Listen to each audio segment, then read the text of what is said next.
Great CEOs don't win because they hustle harder, although they do hustle quite hard. They win because they see further ahead than everyone else. They're like master chess players, seeing several moves at once while everyone else is staring at the single problem right in front of them. Most CEOs were never taught to think this way, but I see it all the time. When new clients start working with me, especially owners who also operate their businesses, the situation gets even more intense. Owner operators get emotionally locked in to whatever fire is burning right in front of them. They think they're dealing with what everybody deals with day to day, when in reality, what they're wrestling with are the consequences of not thinking strategic. One owner spent more time panicking about the next payroll than asking himself important questions about his product market fit. He actually had a strategy problem, but like many owners, he couldn't see that from inside the operational weeds. Another one spent weeks planning when a project would start. Kickoff dates, calendars, schedules, and almost no time thinking about his company's organization, how to acquire new clients, and inspire his team to greater and bigger things. He was great at beginnings and terrible at endings. And then there was the kind of Mark who spent more energy asking himself whether he was fit to run a company than actually learning how to become a leader his business needed. His self-doubt was running the organization more than he was. These aren't unusual stories. This is what happens when owners aren't thinking strategically. They treat symptoms, not causes. And this video will finally give you a clear understanding of what strategic thinking actually is and how you can start applying it instantly.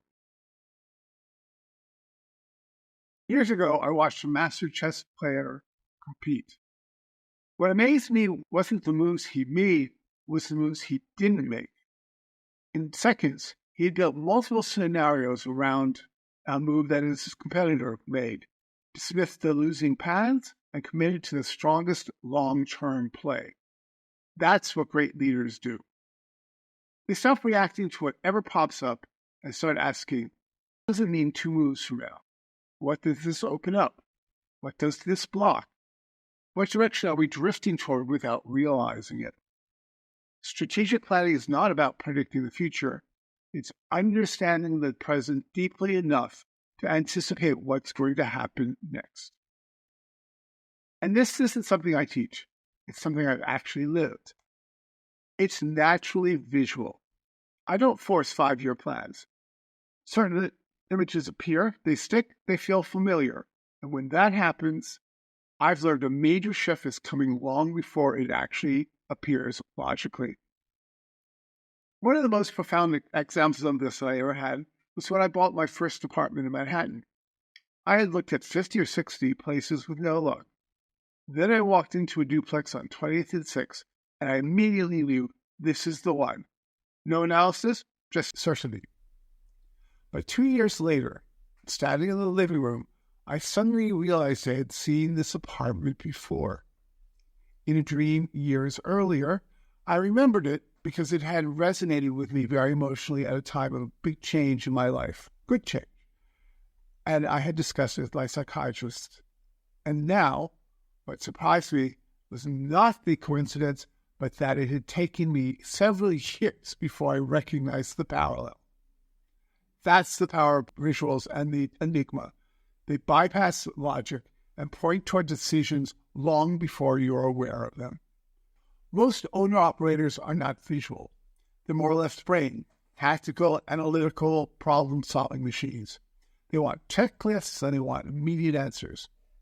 So a big part of my work is helping them shift from pure analysis to a more creative side of their brain, the prefrontal cortex, if you will.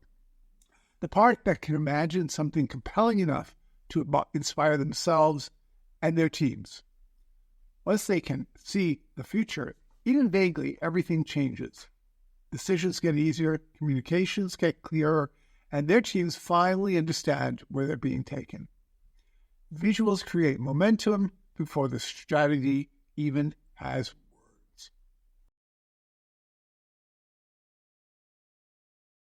First, there was the payroll panicker. His crisis wasn't cash, it was perspective. Once he started thinking 12 to 18 months ahead, he finally saw why he was always short of money. His strategy was wrong. When he fixed it, the cash problems evaporated. There's project schedule. He didn't need more calendars. He needed an organization he could trust to do the right thing. A leadership team that was both accountable and responsible, even when he wasn't around. The doubting owner. His business didn't need a new strategy. It needed him to stop overthinking and start leading. Here's the shift I see in every owner I work with when they get the concept of strategic thinking. Stress drops, because not everything is a fire that needs to be put out. Decisions get better because choices line up with a long-term direction. Your team steps up because they finally know where they're going. The business grows in a straight line instead of zigzag because you are leading strategically, and strategy means execution, not fear or urgency. And personally, you stop feeling like a firefighter and more like an architect of the future. It's a difference between surviving as an owner and actually leading like one. Once you learn it, you don't just work harder. You work better and with better moves and decisions. You take back control and your company feels the shift.